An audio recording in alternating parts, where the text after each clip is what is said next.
আসসালামু আলাইকুম everyone, welcome to সাথীস kitchen. গ্রীষ্মের দুপুরে স্কুল গেটের সামনে মামারা 2 টাকা দামের দুধ আর নারকেল দিয়ে তৈরি আইসক্রিম বিক্রি করতেন। কে কে খেয়েছেন? আমার মতো যারা গ্রামের স্কুলে পড়তো তারা অনেকেই খেয়েছেন। আর সেই রেসিপিটি নিয়ে সাথীস কিচেনের আজকের আয়োজন। চলুন তাহলে শিখে নেই কিভাবে দুধ আর নারকেলের 2 টাকা দামের আইসক্রিম তৈরি করা যায়। আজকে আইসক্রিমটা তৈরি করার জন্য আমি এখানে আস্ত একটা নারকেল নিয়ে নিছি। এই নারকেলটা আমি ফাটিয়ে নিব, আর নারকেলটা ফাটিয়ে নেওয়ার পরে আমি নারকেলটাকে ভালোভাবে কুড়ে নিব। চলুন তাহলে নারকেলটা কুড়ে নেওয়া যাক।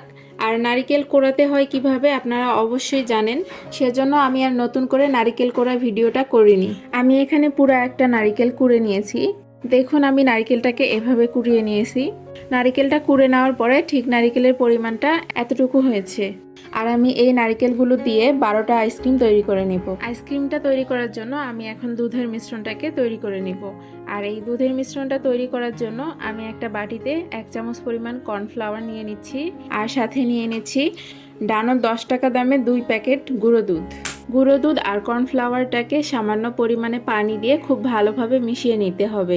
এমনভাবে মেশাতে হবে যাতে করে এখানে কোনো লাম্পস না থাকে। একটা প্যানে 1.5 লিটার দুধ নিয়ে নিচ্ছি। দুধটা অবশ্যই ফুল ক্রিম নিতে হবে। আমি এখানে ফুল ক্রিম 1.5 লিটার দুধ নিয়ে নিছি। এই দুধটাকে মিডিয়াম টু লো হিটে জাল করতে হবে। জাল করতে করতে দুধে যখন বলক চলে আসবে এই পর্যায়ে 1 কাপ চিনি দিয়ে দিলাম। চিনিটা দেওয়ার পরে সামান্য নেড়ে চেড়ে বলক চলে আসলে এ পর্যায়ে আমি দিয়ে দিচ্ছি সেই আগে থেকে তৈরি করে রাখা গুঁড়ো দুধ ও কর্নফ্লাওয়ারের মিশ্রণটা। কর্নফ্লাওয়ারের মিশ্রণটা দেওয়ার পরে কিন্তু দুধটাকে অনবরত নাড়তে হবে, কারণ একটুতেই কিন্তু কর্নফ্লাওয়ারের মিশ্রণটা নিচে লেগে যেতে পারে। আপনারা চাইলে এ পর্যায়ে ভ্যানিলা এসেন্স ইউজ করতে পারেন অথবা সামান্য পরিমাণে এলাচের গুঁড়ো। আগেকার দিনে মামারা কিন্তু এসব কিছু ইউজ করতো না আইসক্রিমে, তাই আমি কিছু দিব না এখানে। দুধটাকে জাল করতে করতে দেখবেন এরকম ঘনত্বে চলে আসছে। ঠিক এই পর্যায়ে চুলাটাকে বন্ধ করে দিতে হবে, কারণ এই দুধের মিশ্রণটা যখন ঠান্ডা হয়ে যাবে তখন কিন্তু এটা আরো বেশি ঘন হয়ে যাবে। আর এটা দেখুন ঠান্ডা হওয়ার পরে কতটা ঘন হয়ে গেছে। এ পর্যায়ে আমি একটা ব্লেন্ডারের জগ নিয়ে নিছি, আর এই জগের মধ্যে আমি কোরানো নারকেলগুলো দিয়ে দিলাম। এখন আমি দিয়ে দিব সেই তৈরি করে রাখা দুধের মিশ্রণটা।